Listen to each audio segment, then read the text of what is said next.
দেখতে দেখতে আমার অপারেশনের 11 দিন পার হয়ে গেল। আজকে সেলাই কাটার পালা। তো আজকে হাজব্যান্ডকে নিয়ে সেলাই কাটতে যাব। আসসালামু আলাইকুম এভরিওয়ান, আশা করি সকালে ভালো আছেন। আমি আলহামদুলিল্লাহ ভালো আছি, কারণ আজকে তো আমার মনটা একদম চাঙ্গা।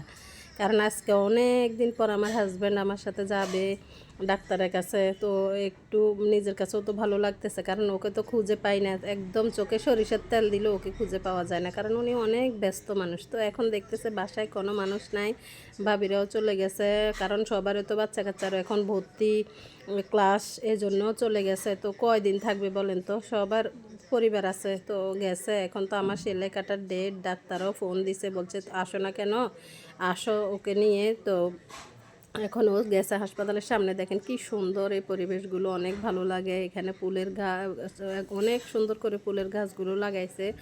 এই তো এদিকে আমরা হেঁটে যাচ্ছি, কারণ ওইদিকে রাস্তায় কাজ করতেছে অন্য রোড দিয়ে আসাতে। এখন একটু আমাকে হেঁটে নিয়ে যাইতেছে, বলতেছে অল্প একটু হাসপাতাল চলো। তো হাঁটতে হাঁটতে গল্প করতে করতে যাইতেছি। বলি না, অন্য রকমের অনুভূতি কাজ করতেছে, কারণ ওকে আমি সহসায় পাই না, কারণ ও ব্যস্ত মানুষ। কোথাও কিছু বললে ব্যস্ততা, একে নিয়ে ওকে নিয়ে আমার এইভাবে জীবনটা কাটে। কারণ ও সময় দিতে পারে না, এটা বলেও লাভ নেই। তারপরে বলতেছে না, কেউ যেহেতু নাই, আমার তো যাইতে হবে, তোমাকে নিয়ে সেলাইটাও কাটতে হবে। 10 দিন পর যাইতে বলছে। আমি 12 দিন পার করে ফেলছি। তো এই তো সেলাই কাটলাম হাসপাতাল থেকে। সেলাই কাটার পর অনেকগুলো ওষুধ দিছে। এই তো ওষুধগুলো এখানে নিতে আসছি এপিক হাসপাতালের নিচতলায়। তো এখানে এসে ডাক্তার বলছে এখান থেকে নিতে, কারণ অনেক ভালো ওনারা। এই তো 3000 টাকার ওষুধ চলে এসছে বলেন তো। আমার একটা সেলাইতে ইনফেকশন হয়েছে, বলছে যে এই সেলাইটার জন্য আবার ওষুধ দিছে, দামি আরও ওষুধ, এগুলো কন্টিনিউ খাওয়ার জন্য। এখন এই তো বাসার দিকে রওনা দিব।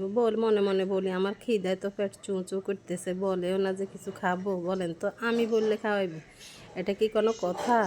ওর টেনশন, দোকানে ওর মাল আসতেছে, এদিকে ফোন যাচ্ছে, এই জন্য টেনশন আছে। তো বাসায় আসার পর আমার মা ভাত দিছে তাড়াতাড়ি করে, বলছে যে আমার খিদা লাগছে। তো ভাত খেয়ে এখন মা আবার আনার কেটে দিছে। তো খেয়ে এক ঘুম দিলাম। ঘুম দেওয়ার পর সন্ধ্যায় এক বান্ধবী আসছে।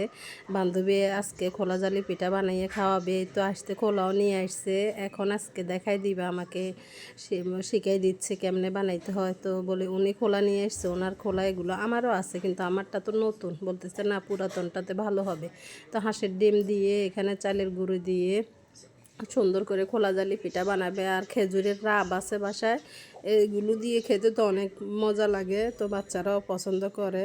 বলতেছে রাত্রে যেহেতু ভাত খান না, এগুলো আমি বানিয়ে দিলে রাত্রে সকালে খাইতে পারবেন। বলেন তো এরকম বন্ধু বান্ধব কয়জনের আছে বলেন? জীবনে আসলে ভালো একজন বন্ধু থাকাও খুব জরুরি, যে আপনাকে সব সময় সময় দিবে। এই বান্ধবী গেছে এতদিন ডাক্তারের কাছে, এখন উনিও তো শিক্ষকতা করে, ওনারও এখন ডিউটি শুরু, তো যাইতে পারে না। এখন বিকালে এসে এই তো দেখছেন কত দায়িত্ব নিয়ে এগুলো করতেছে।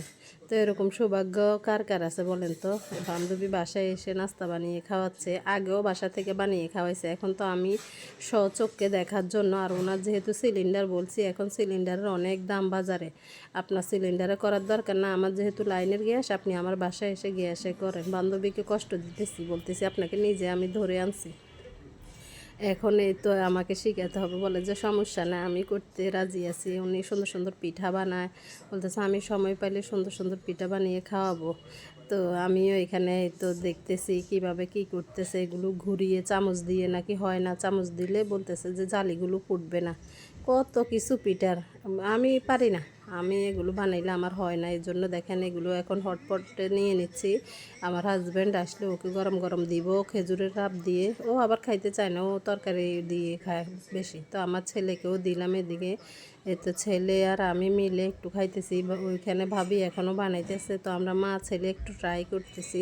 এই তো খেজুরের এই তো গুড় দিয়ে বলতেছি যে দেখি কেমন লাগে। না দেখে যে আসলে সত্যি অনেক মজা লাগে। আমার ছেলে তো পেয়ে একদম খুশিতে খাইতেছে, বলতেছে না আম্মু আসলে মজা হয়েছে, মেয়ের হুজুরকেও দেওয়া হয়েছে, মেয়েকে দিছে, মা সবাই মিলে খাইতেছে। আর উনি ওইদিকে কষ্ট করে বানাইছে, কিন্তু একটু খাইলো না। আমার অনেক খারাপ লাগছে। তো আমার বান্ধবীর জন্য সবাই দোয়া করবেন, আমার জন্য দোয়া করবেন। আল্লাহ হাফেজ।